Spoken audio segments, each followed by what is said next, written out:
ملک کی موجودہ صورتحال انتہائی حساس اور فکر انگیز ہے۔ افسوس کے ساتھ کہنا پڑتا ہے کہ ایک خاص طبقے کی بالادستی کے قیام اور دوسرے طبقات کو رسوا کرنے، حاشیے پر دھکیلنے اور محروم بنانے کی باقاعدہ اور منظم کوششیں کی جا رہی ہیں۔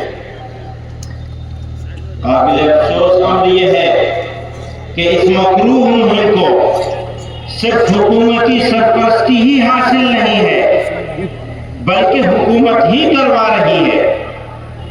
خاص طور پر جب مسلمانوں کی بات آتی ہے تو انہیں قانونی طور پر بے بس، سماجی طور پر علیحدہ اور معاشی طور پر کمزور بنانے کی سازشیں عروج پر، ان کے مذہب، ان کی شناخت اور وجود کو غیر ضروری، یہاں تک کہ ناقابل برداشت بنا دیا گیا۔ یہ حالات اس نہج پر پہنچ چکے ہیں کہ آج مسلمان خود کو راہ چلتے غیر محفوظ محسوس کرتے ہیں۔ انہیں قدم قدم پر حقارت اور نفرت کا سامنا ہے۔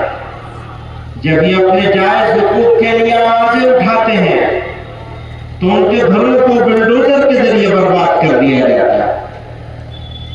وطن عزیز میں مسلمانوں پر سرکاری سرپرستی میں جاری منافرت اور ظلم و ستم کی یہ لہر انہیں شدید مشکلات سے دوچار کر رہی ہے۔ اسی سرزمین کے ایک شاعر تھے، بڑے خوبصورت انداز میں اب سے بہت پہلے آج کے حالات پر روشنی ڈال گئے۔ غضب کی فتنہ سازی آئے ہے اس آفت جاں کو، غضب کی فتنہ سازی آئے ہے اس آفت جاں کو، شرارت خود کرے ہے اور تہمت ہمیں تہمت لگا دے ہے، شرارت خود کرے ہے اور ہمیں تہمت لگا دے ہے۔ میری بربادیوں کا ڈال کر الزام دنیا پر، وہ ظالم اپنے منہ پر ہاتھ رکھ کر مسکرا دے ہے۔ اب انسانوں کی بستی کا یہ عالم ہے کہ مت پوچھو، لگے ہے آگ ایک گھر میں تو ہم سایہ ہوا دے ہے۔ کلیجہ تھام کر سنتے ہیں لیکن سن ہی لیتے ہیں، میرے یاروں کو میرے غم کی تلخی بھی مزا دے ہے۔ بزرگوں اور دوستوں، کسی بھی مہذب سماج کے لیے عدل و انصاف سب سے بڑا معیار ہے۔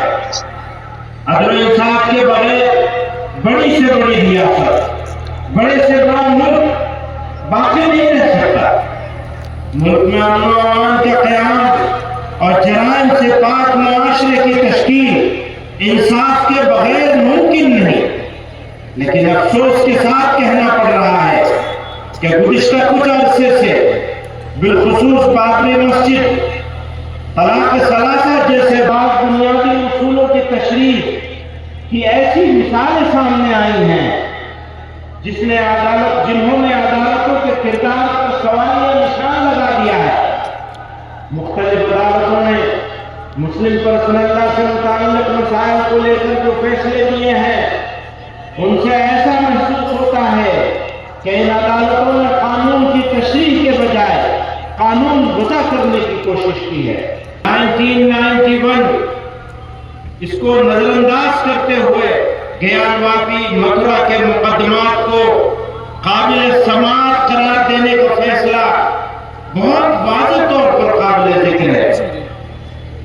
اب تو وہاں پہ پہنچ گئے ہمارے بیچ میں عبدالواحد چشتی صاحب، انگارہ شاہ صاحب موجود ہیں اجمیر شریف سے۔ سوال ملک کا ہے۔ یہ ملک انصاف کے ساتھ، برابری کے ساتھ، برابر کے حقوق کے ساتھ